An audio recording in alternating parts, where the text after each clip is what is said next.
For today, we're going to look at your grandfather's algebra. Who was my grandfather? I don't know. Well, maybe your grandmother's algebra. Calculators weren't introduced until the 1970s. So prior to that time, you had to do everything by hand. Which means they had to use, let's say about the 1940s, 1930s, your grandfather, when he was in this class, the Fundamental Theorem of Algebra. So we have a polynomial, and our goal is to find the zeros of that polynomial. So by zeros, I mean, what do I plug in for x that would make the polynomial equal to 0? Now for us, all we know we have to do is to do what? The zeros. Well, how do you find the zeros? The point, the x-intercepts. Yeah, you would graph it and look at the x-intercepts. Yeah. Well, 1930s, 1940s, they didn't have graphing calculators. Ooh. So they had to work backwards. Basically, they had to find the zeros first in order to use those as x-intercepts. And they used the Fundamental Theorem of Algebra. The first part of that theorem states, well, do I have zeros or not? If you look at the n, so this n value is my largest exponent with my polynomial. If that n is greater than or equal to 1, then I will have zeros. So as long as that greatest power is not a negative or a fraction, you will have a 0. Guaranteed. Guaranteed. So as I look at number 1, will I have 0? Yes. Yeah, all right. 4, that's greater than or equal to 1. What about number 2? Will I have a 0? No. Well, tell me, what is the power? It's 1. It's 1. Is that greater than or equal to 1? Yeah, it's equal to yes. It's equal to, yes. So number 2 will in fact have zeros. Of course, we know x is just our linear function, and we know it does cross the x-axis. So it does have a 0. What about number 3? No. No, because it's a fraction and it's a negative. It's less than 1, so it will not have zeros. And number 4? No. No, also a negative. It will not have any zeros. So it looks like this. These two are greater than or equal to 1. They have zeros. These are not. That polynomial will not have a 0. Now that we decide, yes, we have zeros, let's figure out how many zeros am I looking for. Well, the next part of the theorem states, look at that n value, and that actually equals the number of zeros the polynomial will have. So your largest power tells you how many zeros you'll have in that polynomial. Oh, I've heard of this. Yes. Okay. So as I look at number 1, what's the largest power? 2. So that tells me I'm going to have 2 zeros. What about number 2? How many zeros? 3. Largest power is 3. I'll have 3. Number 3? 4. It'll have 4 6. and 6. Yep. Notice these are not written in standard form, so you have to search through the polynomial to see what is the largest power. What? So just like that, y'all moving right along. 2, 3, 4, and 6. You're grabbing the largest power that tells you how many you're going to have, or how many you're expecting to have. So, do I have zeros? How many zeros? Next is, what could my zeros be? Now, also I want to note, with this, notice we are counting, right? I can count 1, 2, 3. That's why this has to be greater than or equal to 1, because you can't count. How does it make sense? How many zeros do you have? -2. How many cell phones do you have? 1/2. You can't count those things, right? So since n is being used to count how many zeros is, that's why n has to be greater than or equal to 1, a real number. All right, so to figure out what are all of my potential zeros, we're going to use a part of the Fundamental Theorem of Algebra called the rational zero theorem. And it goes like this. Take the coefficient in front of that x to the n, your highest power, and that is going to be your a, and then take your constant c. That's just your number without any variable. Take your multiples of c, so what times what equals c, and divide that by your multiples of a. What times what equals a. That's going to give you all of your possible zeros in the polynomial. Here's an example. So f of x equals 2x squared minus 2x minus 4. How many zeros will this polynomial have? 2. It'll have, Why can't sorry, it'll have 2. Yeah. So now let me find, what could they be? So I'm taking my coefficient in front of here, 2. What times what equals 2? 1 times 2. Now, special note, not just plus 1 and plus 2, but -1 times -2 also equals a 2. So for each of these multiples, you have to account for the plus and the minus, both of those numbers. Now with my constant 4, What times what equals 4? 1 times 4 and 2 times 2. Here are my multiples. Again, you have to account for the plus and the minus. Because a -1 times a plus 4 is a -4, and a plus 1 times a -4 is equal to 4. See how you can manipulate this around to get any number you want? So now that I have my multiples of A and multiples of C, I want to divide all my multiples of C, all my multiples of C over A. So all of these need to be on my numerator, and all of these go into the denominator, being divided. If I were to lay it out, that looks a little bit less confusing. So starting off, all of these numbers go on top. So plus and minus 1, plus and minus 2, plus and minus 4. Divide that by all of my multiples of A. So plus and minus 1 and plus and minus 2. So your constant multiples goes on top. Your A values, your coefficient from your leading exponent, goes on the bottom. And then you have to systematically divide each of these. So 1 divided by 1, 2 divided by 1, and 4 divided by 1. Here's my sets of 1. Also, let's divide them all by 2. 1 divided by 2, 2 divided by 2, and 4 divided by 2. Here are all of my sets of being divided by 2.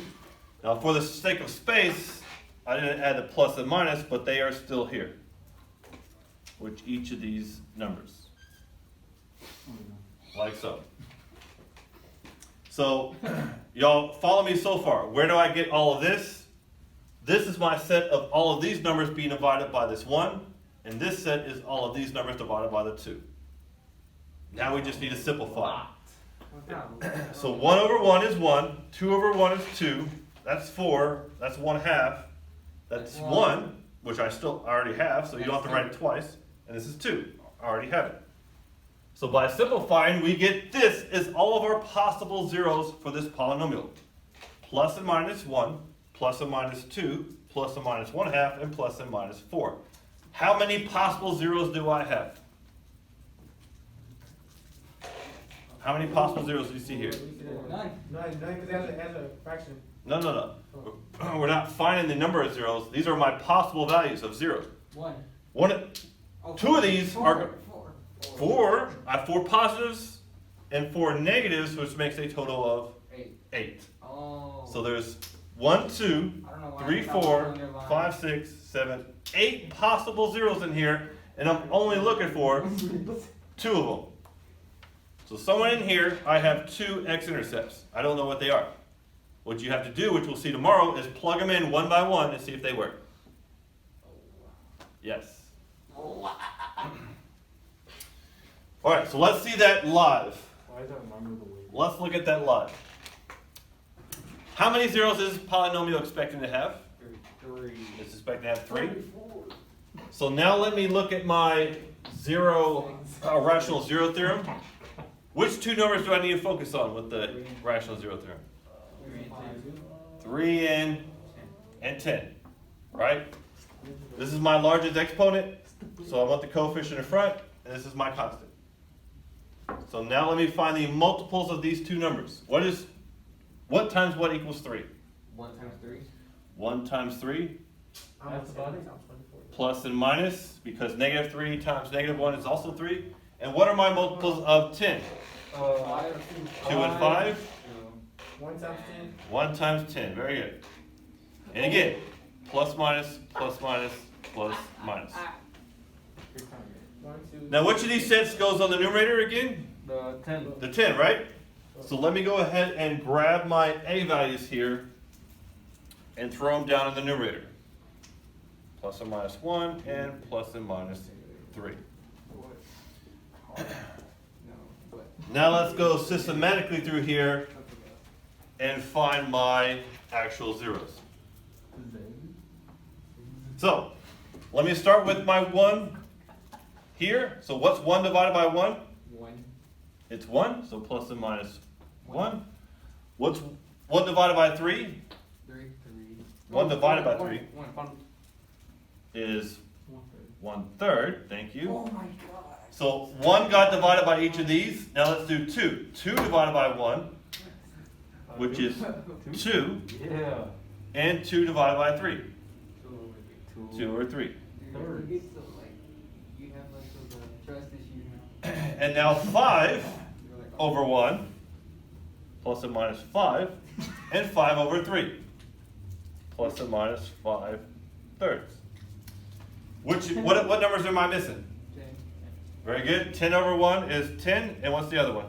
10 Very good. 10/3. So Plus that's and minus. like the least amount of So factors. here is all of the possible zeros I need to test with this polynomial. How many is that total? 60. 1, 2, 3, 4, 5, 6, 7, 8, which is 16. Yep. Yeah. Out of this 16, I'm looking for 3 that are actual zeros. Oh, baby. I gotta test them one by one. Now there are some shortcuts along the way. If we find 1, we can use synthetic division, which we'll see tomorrow, to turn this into a quadratic, which I could factor. Synthetic, fake, there's such thing as real and fake division. No, not real. Long division and synthetic division. What you get? What you get for that? I don't think No, I wasn't here. So for you can long. imagine your grandpa and grandma were very good at dividing polynomials and very good at factoring, because that's what you had to do here. Because there was no calculator back in the There was no Calculator? calculator back then. You had to do all this to set this up. Oh, I said calculator. That was my calculator. Alright, so now let me have you give it a try.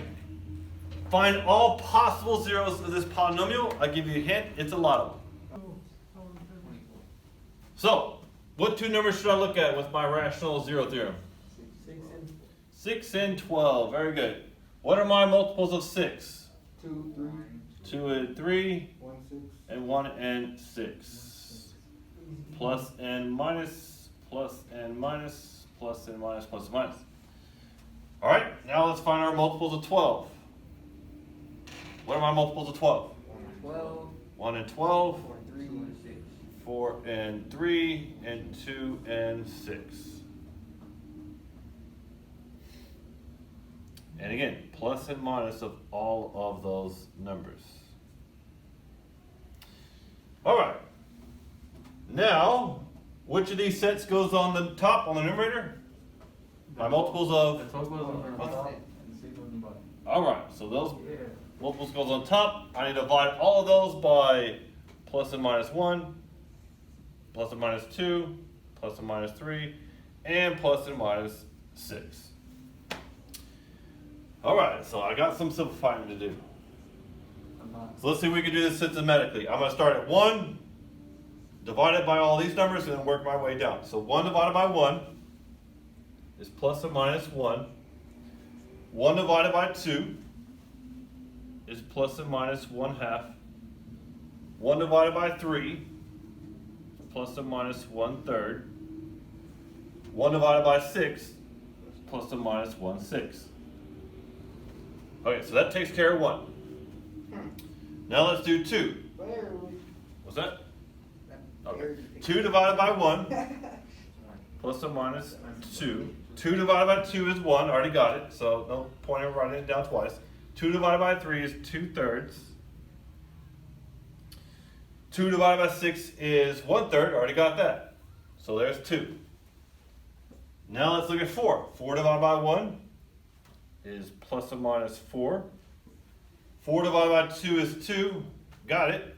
4 divided by 3 is 4/3, so plus and minus 4/3. And 4 divided by 6 is 2/3, I've already got that. So there's 4. Now let's go with 3. 3 over 1 is plus or minus 3. 3 over 2 is 3/2, that's the new one. 3 over 3 is 1, got it. 3 over 6 is 1/2, got it. So there's 3. Now I'll go down to 6. Plus or minus 6 over 1 is 6. 6 over 2 is 3, got it. 6 over 3 is 2, got it. 6 over 1 is 1, got it. So my only new one with 6 was plus or minus 6. And last but not least, 12 over 1 is plus or minus 12. 12 over 2 is 6, got it. 12 over 3 is 4, got it. 12 over 6 is 2, I got that. So finally I'm done. I've listed out all of my possible zeros here, which is a total of 12? 12 positives and 12 negatives. Oh, 24. So 24 total, and I only am looking for 5. 5 out of this 24 will show up.